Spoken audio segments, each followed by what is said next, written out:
Thank you guys for coming. Appreciate it. I thought last week was really a huge win for us. Lamar, a lot of credit goes to them. I thought they had a very good football team.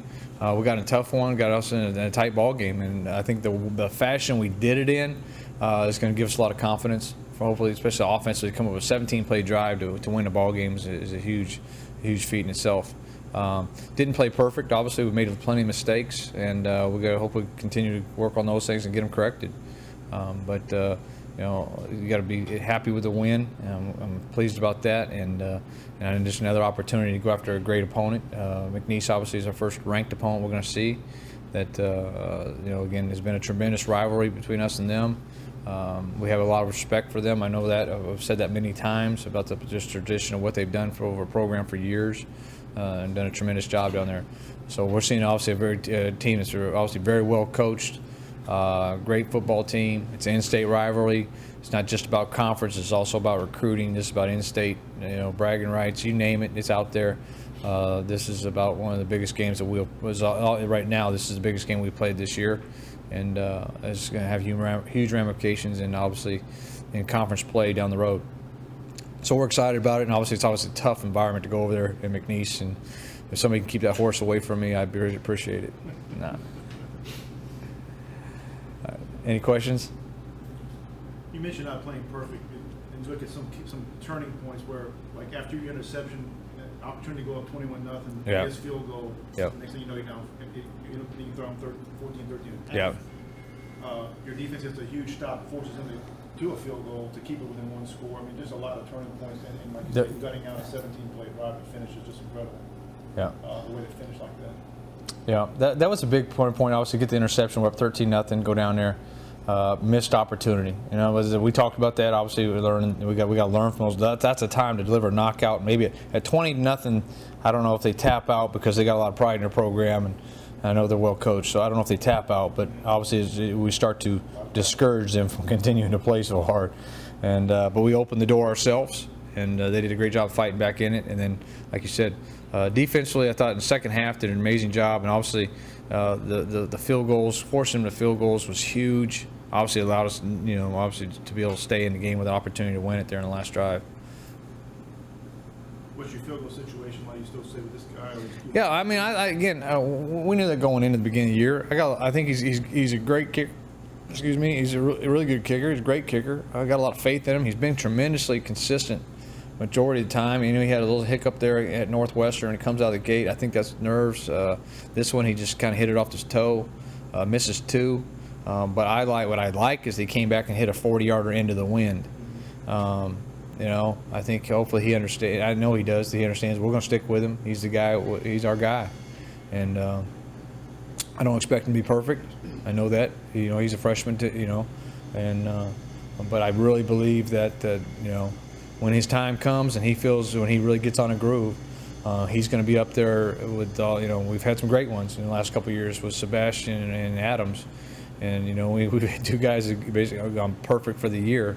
I think he's that guy. I think he's that caliber of doing that. And he's going to have to learn some lessons on the way, and he's going to make some mistakes, and he's going to have to grow up in the process.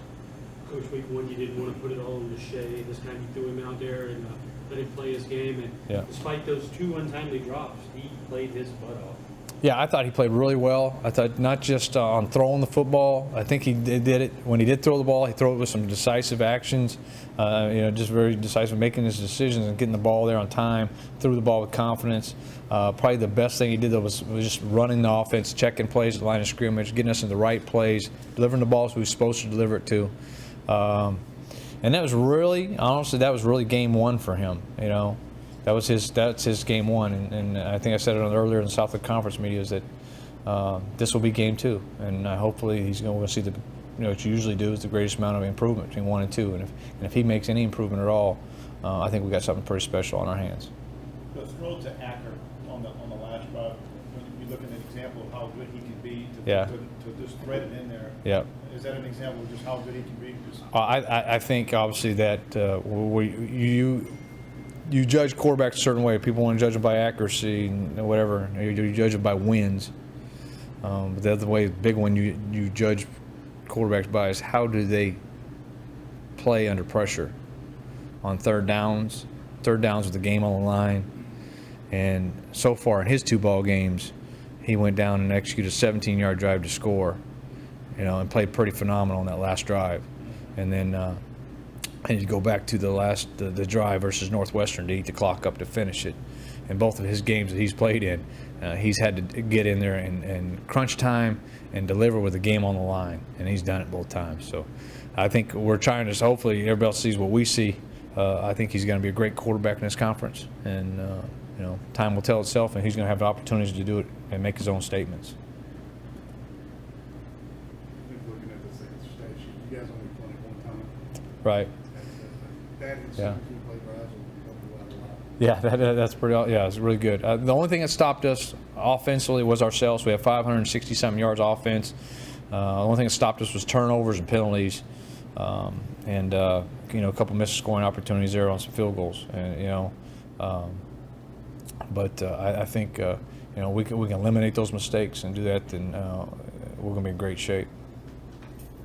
On the last drive, did it work out because of the alignments you were getting that you became a really right-handed type team? Was it more confidence in that side of the line or on that? Well, most things we do up front is we're checking it, so it's based on what they're doing. So if they, they're by their alignment and where they're at, we're going where the numbers are, and so most of those that drive, most of those plays were checked. Coach, can you comment about your defense coming into the next game? Yeah, hopefully we're going to be as healthy as we've been. We're going to add a couple of guys back. Will Hines. Hopefully some defensive linemen. Mickey Fongatu will be back. We may even get Taylor Cochran back. We thought we were going to get him last week. Didn't. So hopefully we're going to get a little healthier at the right time. I thought we have, we've been on the verge of playing great. We haven't. I consider we haven't played great. We played really good at times. At times we show those flashes of being a dominating defense. And sometimes we've been in games this year where we dominated for a half on the run game, and we dominated, in the second half. And I don't know if we put that complete one together for 4 quarters. This would be obviously a great time to do it. So, but I think they're getting better every week as well. And I think we faced some pretty good offenses too. I mean, from Ohio to Lamar in the last 2 ball games were pretty high. Both of them were, pretty successful and big challenges for us on the defense side of the ball. Coach, it don't really show up in the stat sheet. I mean, it does a little bit, but Michael Eugene had a monster game. He had 2 dropped interceptions that he could have had. That could Yeah, have, yeah. And that hit at the end. Oh my God. Yeah, yeah. He was very physical. Obviously, great job in the run game. Was all over the field. Missed some picks. Obviously, I'm sure he'd love to have it. If you see him, he's down there catching the balls on the machine right now. But he will take care of his business. I know I thought he had a phenomenal game, but it can always get better, But he had a phenomenal game. Hopefully, it's his coming out party. I think there's always those times that kids, have to have that time where they really step in themselves and have that game that they really want. And then ideally, the process is once you step into that world, you stay there. And hopefully he will, because we're going to need him to play great down this stretch in the Southland Conference play. The challenge that Sam's presents, obviously, run for a big guy that can get the edge on you. Yeah, he is a very dynamic football player. I think some of the best things he does is when the play breaks down, him just taking off and running, and that's where he's probably created the most damage. I think hurting people is just him improvising and doing his thing. So they have changed. They're a little different on offense than what they've been in the past. Not so much under center, not doing things. I think they've changed all those things for him. So it's just, again, he's a dynamic football player. He's a guy that you want to get the ball in his hands and see if he can impact a football game. So we're obviously he's a concern of ours and a main focus coming in this week. Not really stopping him, but because he's athletic. You can do about stopping him when he gets open field. What you got to do is contain him, slow him down, and make sure you limit him so he doesn't hurt you. And that's what we got to do with him. What do you see the strength on defense? What you see? Them? Yes. Well, up front they're big and physical. The 2 inside guys are about as big and physical guys that we've seen all year. Uriagas kid, and I'm not sure the other one. I only know Uriagas because we recruited him. But great players, physical inside, big, run, do all the things you want up front. In the back end, though, they got experience. I mean, they've got three seniors in the back. Do a tremendous job on the run game. They're obviously very well coached. They're a lot like us when you throw the film on, really, just because they're multiple. They're going to do a lot of things. They are going to heat you up with pressure. They're not going to sit in the same look and give you certain things. They're going to try, by design, try to take certain things away. They're just going to eliminate it. They do a lot. They do a great job. It probably will be our biggest challenge on offensively, our best defense we've seen, and I mean that, including Ohio. I think this is the best defense we've seen from an opponent, and we are going to have to just take care of ourselves. And we can't get great defense. You can't put yourself. You can't start out with penalties and be first and 20. You can't have penalties. You can't turn the football over. When your opportunity comes to score, you got to put the ball in the end zone. And when we get in those red zones, we get in the tournament. We got to come away with points. You got to take advantage of it because you're not going to get a bunch. And the advantages, the times and opportunities you get, you got to take advantage of them. How disruptive has Golden been for them in '97 since he's been there? Well, there's a bunch of them. I mean, really. Again, right now, I don't know if they're leading, and I don't know where they are nationally, but they've got to be leading in almost every category. Or they're top in the country in every category on the defense side of the ball. Now, I know, again, we're just now starting Southland Conference play, so that's got to play itself out.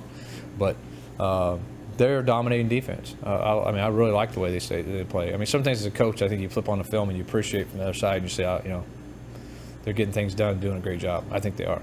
Yeah.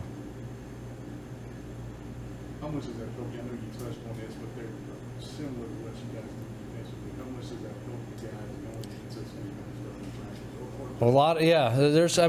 It's not identical scheme-wise, but a lot of it is very similar. I mean, we do a lot of things that we do, and just being multiple helps. Is that I think ours helps us in practice all the time. As year-round, our kids get to see everything. That basically anything you can do, from bare front to odd front to over under. So we'll give them multiple looks and 4 down, 3 down, and try to give them everything they can see. But again, the biggest thing, I think the biggest challenge is that they are very consistent and they don't make mistakes. And so in those teams, you got to eliminate your mistakes. And when that was last time we talked about the big was in Ohio. Ohio going to that game, we thought we really had to eliminate our mistakes because they were that good. Is that if we made much mistakes, they were really going to pay the price, and they did. In the long run, that's when it really shot us in the foot. Is we made mistakes and it shot us. And it's the same thing. Anytime you're facing a great defense, then obviously your offense it's not about getting the big plays. I mean, you love to have them, but it's more so about you taking care of the things, not letting them force you into negative, lost yardage, holding people because you're worried about the pressure, or taking sacks or turnovers and things like that. And we've got to do a better job of that, because right now, to me, we're still in the mode is that we want to take care of ourselves, eliminate our own mistakes. And if we do that, I think we can move the football versus anybody.